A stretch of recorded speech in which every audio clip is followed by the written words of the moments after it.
அன்பான சகோதர சகோதரிகளை அதிகாலை நேர வணக்கம். இன்றைய நாளுக்கான தேவனுடைய வார்த்தை ஏசாயா 84 அதிகாரம் 4 பயப்படாதே, நீ வெட்கப்படுவதில்லை. நானாதி நீ லட்சிய அடைவதில்லை. உன் வாலிபத்தின் வெட்கத்தை நீ மறந்து உன் விதவையத்தின் நிந்தையை நீ நினையாதிருப்பாய்.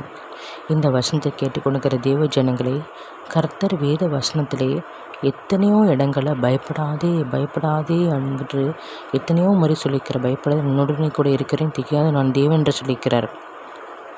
ஆகவே பயப்படுவதற்கு நாம் மீண்டும் அடிமைத்தனத்தின் ஆவியை பெறாமல் அப்பா பிதாவே என்று கூப்பிட பண்ணுகிற புத்திரசுனாவை நாம் பெற்றிருக்கிறோம்.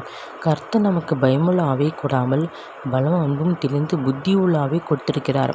அந்த வசனத்தை அறிக்கை செய்து பயத்தின் ஆவியை நாம் போக்க வேண்டும். பயம் நமக்கு இருக்கக்கூடாது. தெய்வ பிள்ளைகளால் நமக்கு பயம் எடுக்கக்கூடாது. அப்படி பயம் நம்ம இருதல் வரும்போது இந்த வசனத்தை சொல்லி இதை முறியடிக்க வேண்டும். மாத்திரமல்ல, எத்தனையோ விதவைகள் நிந்தனைப்பட்டு அவமானப்பட்டு இருக்கிறார்கள், தனியாக விடப்பட்டு கைவிடப்பட்டு இருக்கிறார்கள். ஆனால் கர்த்தர் சொல்கிற வார்த்தை என்னவென்று பார்த்தால், அந்த வெட்கப்பட்ட இடத்துல கர்த்தர் தலை நிமிர செய்வார். கர்த்தர் நம் கூட இருந்தாரானாலும் அந்த சமாதானம் நமக்குள்ள இருதயத்தில் தங்கி இருக்கும். எந்த பிரச்சனையோ போராட்டம் வந்தாலும் அது நம்மை இருதயத்தையும் நம்முடைய சிந்தனையை மேற்கொள்ள விடாது. உங்களுக்காக ஜெபிக்கிறேன்.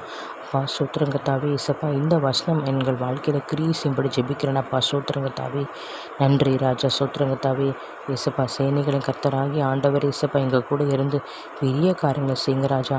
எங்கள் இருதயம் அதிசயப்பட்டு பூரிக்க வேண்டும் அப்பா. சோத்திரம் நன்மையும் கிருபையும் எங்களை தொடர வேண்டும் அப்பா. சோத்திரங்கத்தாவே, நீங்கள் எங்கள் கூட இருந்து பெரிய காரியங்களை செய்ய வேண்டும் அப்பா. சோத்திரம் எங்கள் சபையாரை ஒப்புக் கொடுக்குறோம், எங்கள் குடும்பங்களை ஒப்புக் கொடுக்குறோம், எங்கள் பிள்ளைகளை ஒப்புக் கொடுக்குறோம்ப்பா. எல்லா பிரஜாதி மக்களை ஒப்புக் கொடுக்குறோம் இசப்பா. எல்லாருமே தகப்பன் வேறு ரட்சிப்பின் ஆவி ஊற்றுங்க ராஜா. ஏசப்பா சோத்திரம், நீர் சந்தர்ப்ப சூழ்நிலை உருவாக்கி ரட்சிப்புக்கு ஏதுவான காரியங்கள் நடப்பித்து ஆண்டவரே அநேக ஆத்துமக்கள் இந்த ஆண்டு ரட்சிக்கப்படணும் அப்பா. சோத்திரங்கத்தாவே, அதுவே உம்முடைய விருப்பம் அப்பா, அதுவே எங்களுடைய விருப்பம் அப்பா. சோத்திரங்கத்தாவே, அதற்கான ஆண்டவரே இசப்பா சோத்திரம், அதற்கான காரியங்கள் ஆண்டவரே எங்கள் மூலமாக நீங்கள் செய்ய தகப்பனே இசப்பா எங்களை வழிநடத்துங்க ராஜா. கிருபியாய் வழிநடத்துங்க ராஜா.